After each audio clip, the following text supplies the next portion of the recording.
As I promised in the first botnet malware analysis video, this video for overachievers will take you through a short guided tour of the RxBot's source code, and it will also teach you a little bit about how bot herders use packing and encrypting to protect their bot clients. I'm going to start out in the directory where I stored my RxBot variant. After downloading and uncompressing it, this is what I ended up with. At first glance, it just looks like a whole bunch of files. These are a mix between C++ files and normal C++ header files.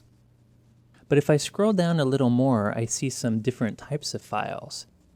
These are Visual Studio files that organize this code project. This one here is actually the workspace file. If I double-click it, it opens up Microsoft's Visual Studio.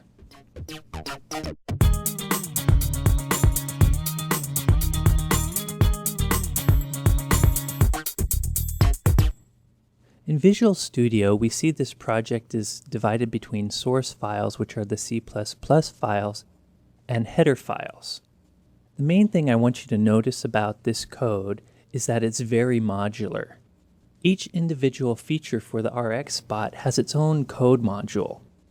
This makes it very easy for the bot herder to quickly add new modules if he wants his bot to do something new, or remove modules if he wants his bot not to do something and to make it smaller. So this modular design is very powerful and makes it very easy for this bot herder or anyone else that shares this source code to quickly modify the bot from this base source.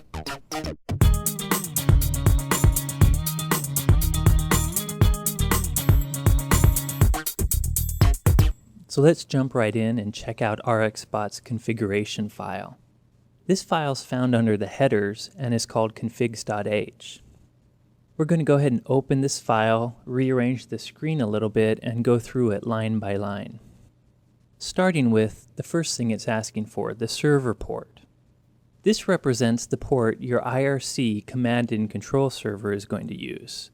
You can make this anything you want. IRC's default port is 6667, but Spike used 54321 to make it different. You'll also notice the backup server port. If you want to have a secondary IRC server in case your first one goes offline, this is where you can define its ports. It can be the same thing or it can be different. After these two ports, we have ports for various servers, including a SOCKS4 proxy server, a TFTP server, an HTTP server, and an R-login server. All of these types of services have default ports that most people on the internet use, like HTTP or web traffic uses 80. But if Spike wants to be sneaky, he can change this port to something else. Next, we see a setting called topic command. In an upcoming botnet video, you're going to see how Spike can set a IRC channel topic and make that a command for his bot. If you want to use this feature, you have to set that to true. If we jump down to debug logging, this tells the bot where to store a log file. I think it's kind of funny that the default is to name the log file yaz.jpg. So even though it's a text file, we're naming it as though it were a picture to kind of trick the victim so that they can't find the bot's log file. So let's quickly skim through the rest of the settings. Bot ID is just a name you want to give your bot.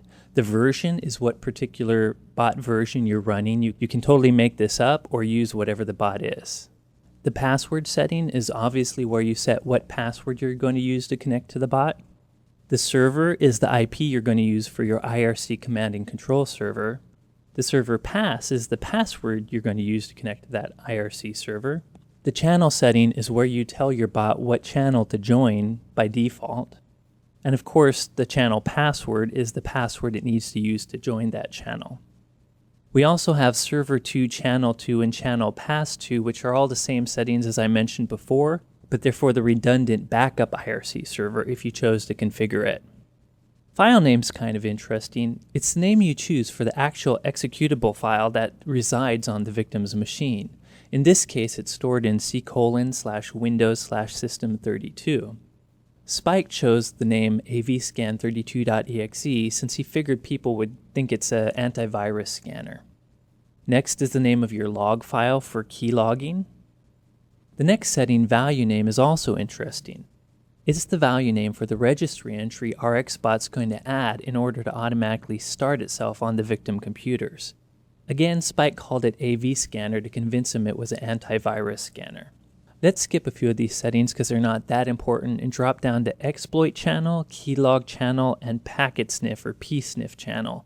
These are all where I can choose different IRC channels for my bot to report things like if it's exploited any vulnerabilities, where it might log some keystrokes, and where it will log its packet sniffs. But to make everything simple, Spike went ahead and just made all of these the exact same channel. We've gone over the most important configuration settings in RxBot's config file, so let's move on.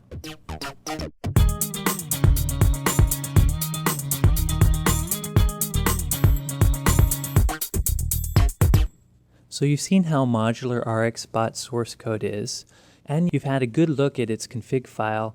Now all that's left is to go through each of the modules, which we simply don't have time to do, but let me give you a quick overview of the more interesting ones. First of all, CD keys is kind of interesting. This is the code the attacker uses to steal CD keys or serials from his victims. As you can see, in this module is a big list of registry locations that the bot knows where to find different CD keys for different programs. In this case, most of them are games like Counter-Strike and Half-Life. However, we also see a Windows CD key in a lot of EA games as well. If you know a CD key that you desire for any piece of popular software and you know where that's stored in the registry, you could easily modify this bot to steal that key as well. Another interesting module is processes. In this module, the bot herder lists all the processes he wants his bot client to kill on his victim's machine. You can see this is a huge list. It includes the processes used by many popular antivirus software, firewalls, security software, all kinds of popular programs out there that the bot herder doesn't want running on his victim's machine. Here at the bottom, you can even see some processes that aren't security software, like bbeagle.exe for instance. bbeagle.exe is the process name for a very virulent email worm that came out a while ago. Obviously, the RxBot author doesn't want to compete with that worm, so he goes ahead and kills it on his victim's systems. This auto-start module is the code the bot client uses to add itself to the victim's registry so that it can start automatically. The bot client uses the capture module to capture screen images or images from webcams and video as well. In our next video, you'll see an example of this, and this is the particular code module that makes it possible. Find password is a neat little trick that works against Windows 2000 and WinNT machines. This module actually allows the bot client to pull the victim's password from memory and send it to the bot herder. Oh, and of course the most important module of all, rbot.cpp. This is the core code for the worm, so we're going to make this big and take a closer look at it. It's pretty huge. It does everything from telling the bot how to connect to IRC to how to decide what's a command and what's not a command. It's basically the bot's main brain. But if we scroll down far enough, this also contains all the commands the bot knows. So if you download a bot and don't have any instructions how to use it, this is the code you'd have to parse to figure out what it understands. For instance, here's some commands right now. SOX4 is the command to start a SOX server. There's the command to stop it. There's the command to stop the HTTP server or stop logging. Anyways, as you can see, there's just a ton of commands, and if I didn't know them from some sort of manual, since most of these don't ship with one, I'd have to go through this code and figure out all the commands the bot knows, and perhaps figure out what they do. Oh, here's an interesting one, the mass scan command. The mass scan command is the command that tells the bot to attack a network with all the vulnerabilities it knows. Usually this is called mass scan, however Spike renamed the command to foff. So as you can see, there's a lot of code. We've barely scratched the surface, but you get the general gist. These bots are pretty complex and offer a lot of power. Now all Spike has to do is go up and build his bot.